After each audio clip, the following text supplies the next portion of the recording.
За зөвчтэй бид ээлжид тодруулах мэдээллийг аймгийн засаг даргын тамгын газраас бэлтгэн өргөж байна. Тэгэхээр өнөөдөр бол төрийн албаны нөөц бүрдүүлэх за 2025 оны 1-р улирлын одоо ерөнхий шалгалт бол яг одоо эхэлсэн байна. За шалгалтанд бол одоо 81 нэрэн орохоор бүртгүүлсэн гэдэг ийм мэдээллийг өгж байгаа. За 4 ээлжээр шалгалт зохион байгуулагдсан. Дөнгөөсөө эхний ээлжийнхээ ороод одоо 2 дахь ээлжийн шалгуулагчд бол орж ирж байна. За тэгэхээр энэ удаагийн бас одоо шалгалтын онцлог нь өндөө байна. За нөгөө оролцоогоор бүртгүүлсэн боловч оролцохгүй байх тохиолдол бас нэлээд байдаг шүү дээ. За энэ удаад юу ямар байна?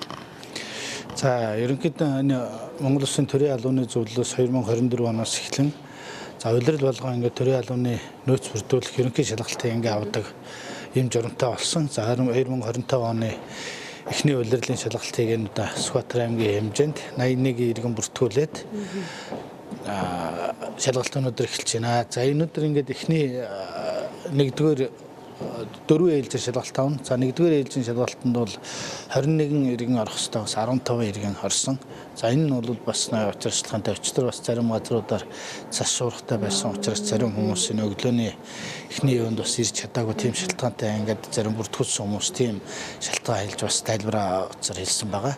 Тэгээ ер нь төрийн албаны нөөц бүрдүүлэх шалгалтын сүүлийн үед бас манай энэ залуучууд төрийн албаны хүмүүс бас идэвхтэй оролцож байна. За энэ нь бол бас төрийн албаагч цалин бас нэмэгдсэнтэй холбоотой хүмүүсийн залуучууд төрд ажиллах бас итгэл нэмэгдэж байна. Тэгээд ингээд шалгалтанд бас нэлээ идэвхтэй оролцож байна. Хуучин бол одоо жилд 1-2 удаа хагас жил бүтэн жилээр зохион байгуулагдахад нэг 50-60 хүмүүс ордог байсан бол одоо нэг улиралд ингээд 80-100 хүн ингээд ер нь сүүлийн 2024 оноос эхлээд нэг оролцоод байгаа.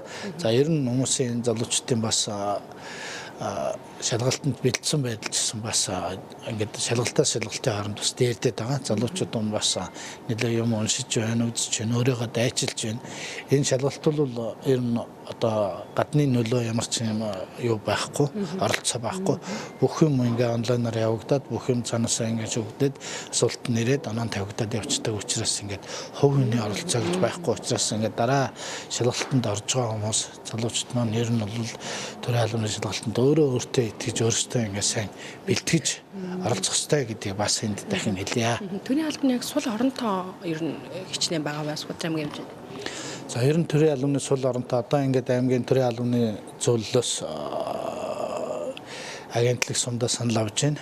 Ер нь бол нэг 50-60 оронтой одоо ингээд захиалга ирүүлсэн байгаа. Тэгээ ингээд нөхөгдөд явж байгаа. Сул оронтой бол одоо мөд бид нар төрийн албаны зөвлөл рүү өсөлтөө өгж энэ сумд агентлагуудаас саналыг аваад тусгай шалгалтын зар явагдана. Тэгэхээр ингээд удахгүй энэний дараа 3 сарда багтаад ингээд тусгай шалгалт явагдах хаа гэж бодож байна. За баярлалаа үзэгчдээ бид ээлж тодруулах мэдээллийг аймгийн засаг даргын тамгын газар дээрээс бэлтгэн өргөлөө өнөөдөр явагдаж байгаа төрийн албаны ерөнхий шалгалттай холбоотой мэдээллийг төрийн албаны салбар зөвлөлийн дарга мөнх жаргалаас тодрууллаа.